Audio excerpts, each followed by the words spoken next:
Hey guys, so in this video I'm going to tell you how to combine two faces.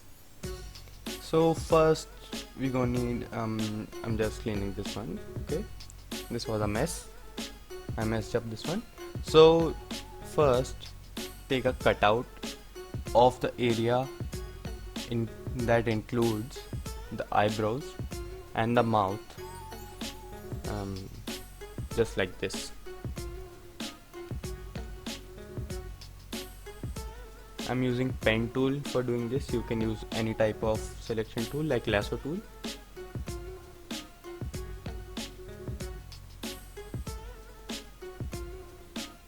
I will make a separate video for pen tool too, because it's a really good tool.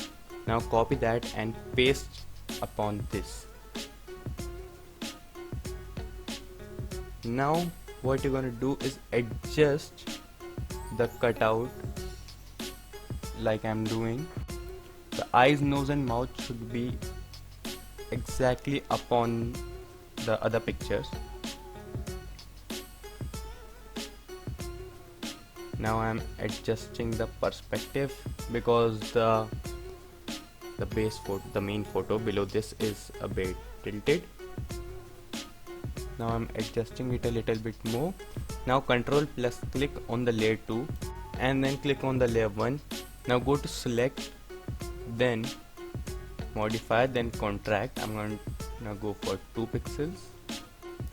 I'm gonna go for 3 pixels more. And now the selection is smaller than the actual cutout. Now select the layer 2 and then delete. You can see there's no face. And now what you can do is you can deselect it now. There's no need for the selection. Now increase the opacity of the layer 2 and now hold control and click on both of them. Make sure both of them are selected. Now go to edit and then auto blend. Leave everything as it is, then press OK. The face is now combined. So this is it for this video. We have combined the two faces, Jethalal and Kim Jong-un. This is it.